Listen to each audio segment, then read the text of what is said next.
Hello! So welcome to today's video. It's not a book review, obviously, but it's something that is close to my heart, and I've decided to do this out of the schedule because I've set a schedule for my videos for the next months and all. I decided to do it randomly, just like the episode appeared and the reunion appeared randomly in my life. So I'm sure from the intro and from the title of this video, I think we all know what I'm going to talk about. Yes, it's the Friends reunion! Woohoo! Finally!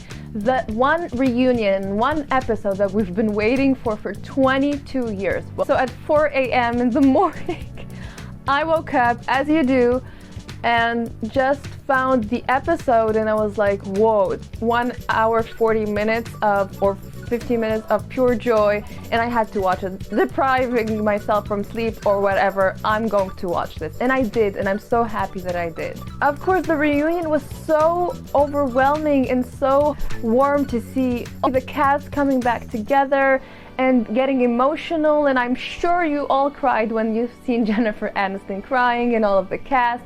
Yeah, I cried too, and it was such a beautiful reunion. I mean, this is a big part of my childhood and a big part of a lot of people's childhood, so it must have been very overwhelming to see them get together again. I think Friends is a bridge. It was a transition between two kinds of sitcoms. So let's say from the 80s till like to the 2000s and so, sitcoms were kind of like postmodern. This is a lit theory or cultural theory term. So postmodernism is not to be defined. It came out in the 80s, and it's when every construction we have about the world would be flipped upside down and would be changed and challenged. And because we no longer had faith or belief in any of the systems that we live in, that created a sense of detachment, a sense of alienation, and so our series and our movies broadcasted that and showcased that. And you've got a lot of sitcoms that were very postmodern, so you'd find a lot of funny things happening, a lot of irony, cynicism, but you don't feel like you connect with them. So even if you want to create a bond with the characters, you will not create that bond. It will not happen because systematically, and it was made to be done that way, you will not feel the connection between the characters or you and the characters. So it was going that way in the 80s, 90s. Now I feel like Friends, when it first started in the first season, it was going that way.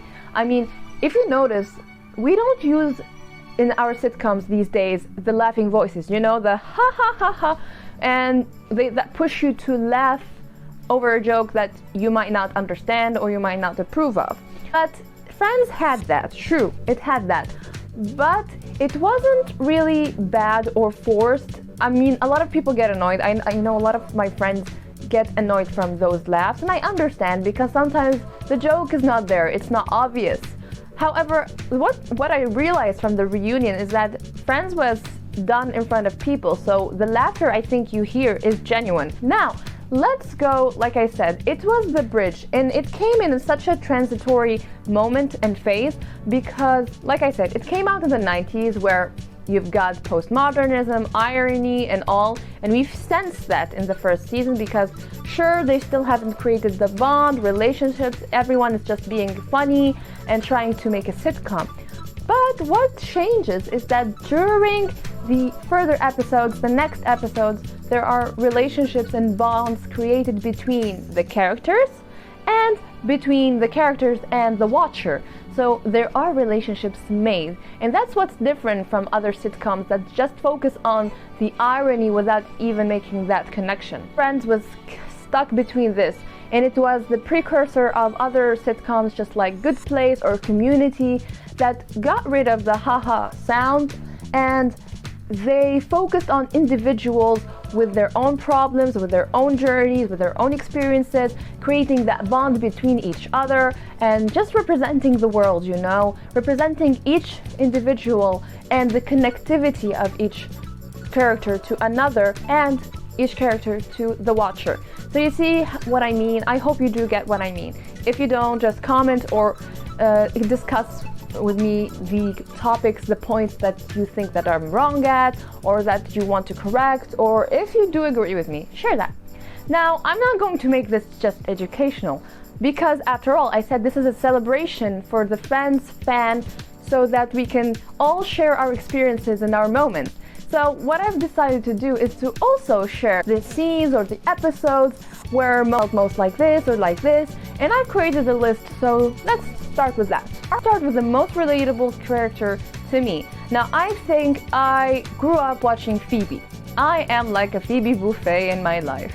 I think that unconsciously when I was growing up and watching these random episodes, I was feeling a bit like Phoebe, and I think her character was internalized inside of me because I grew up to be somebody like her, who is not afraid to be who she is, who is not afraid to express her opinions, her truthness, and her reality, and she says what she feels, and she really genuinely loves people, and she doesn't care about others and what they say about her. She just lives her best life, you know?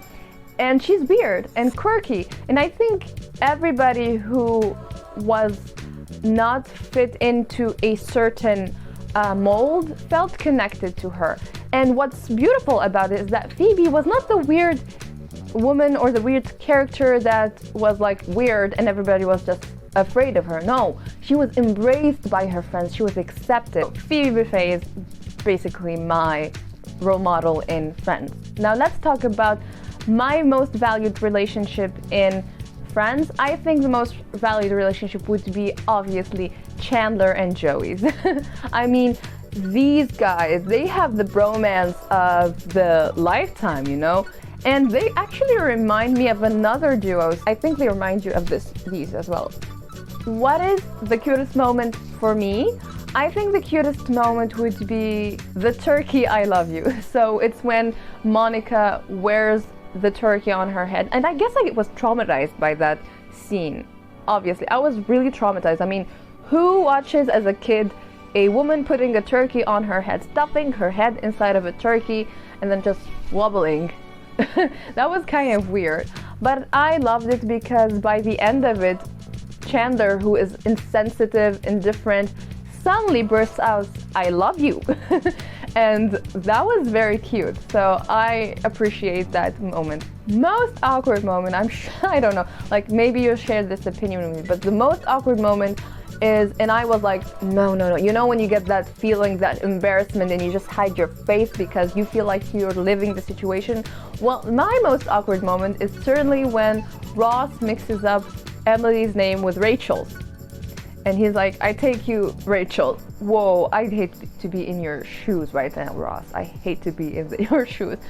What's the randomest moment? For me, I think it would be like, I did not expect this. Like, who expects this? When Joey did a commercial for Japan. I'm just going to let the video speak for itself. I mean, who does that? Who does it? Okay, so now we're gonna get a bit dramatic, and I think one of the saddest moments that when my heart just broke, I mean, into pieces, was when they were gathered in the group was gathered in the living room in Monica's apartment. They were watching some old tapes, and it was Ross who was prepared to go to prom with Rachel, and Rachel just goes out with Monica in her prom date, and Ross is just left there, the total saddened look. I died there. I extremely died. I can't even go. I died. Another breaking moment was when Rachel, and I'm gonna talk about this in a bit, just wait.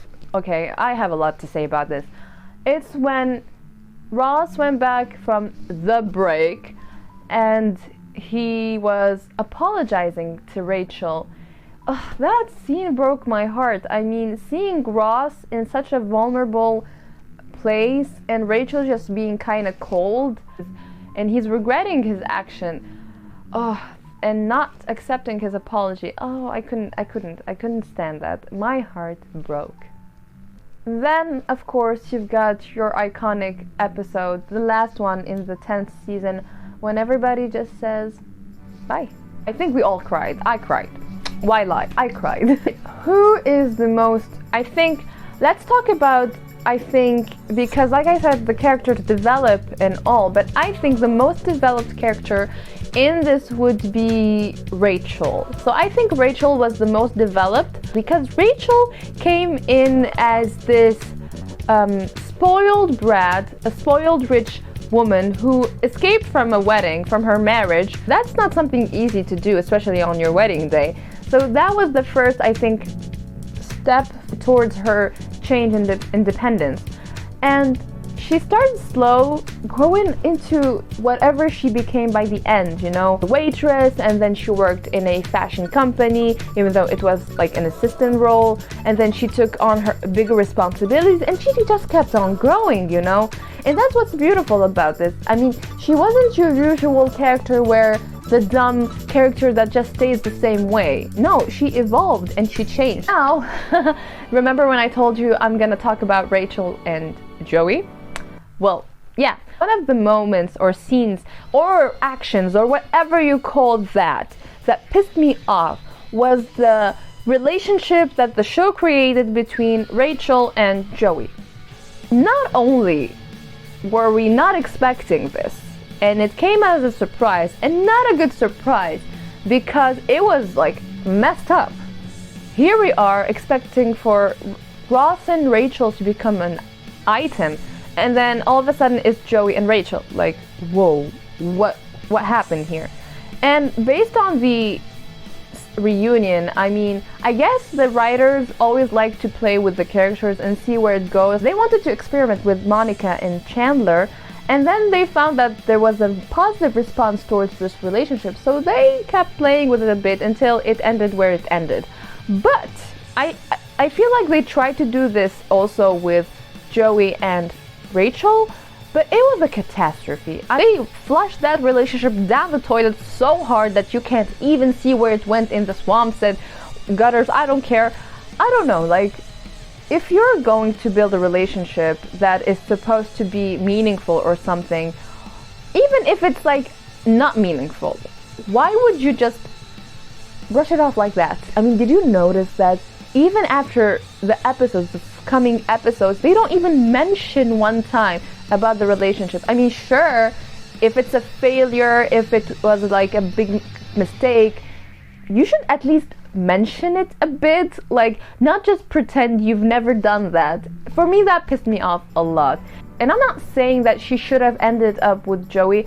I kind of feel like she could have not ended up with any one of the guys, neither Ross, neither Joey. And here's another topic that I want to talk about. So let me be frank. When I watched Friends, I kind of felt like Ross was a bit toxic because it kind of reminded me of what happened in The Devil Wears Prada, where the boyfriend stops the girlfriend from achieving her goals and not supporting her. So when Ross kept on telling Rachel, you're not giving me enough time, and you're just focusing too much on your goals and future. It kind of hit my feminist side. Hey, who are you to be not so supportive? You don't get to choose for your girlfriend or partner, their future. This is their life. But then I rewatched the timeline of Rachel and Ross, and I've noticed that actually Rachel was the one who is at fault here. Let me explain. So Rachel, like I said, I don't have anything against Rachel, but let me say, Rachel comes here to this group and Ross has feelings for her and she knows that. And even though he decides not to share that with her and to bury his feelings, she toys with him. She sends him mixed feelings, They start to get close, she kisses him first, and then it happens. There are feelings there.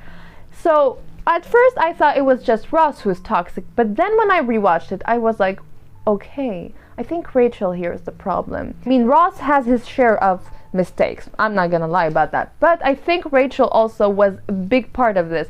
And they were obviously on a break. The audacity to ask from him to apologize for something that he did on a break.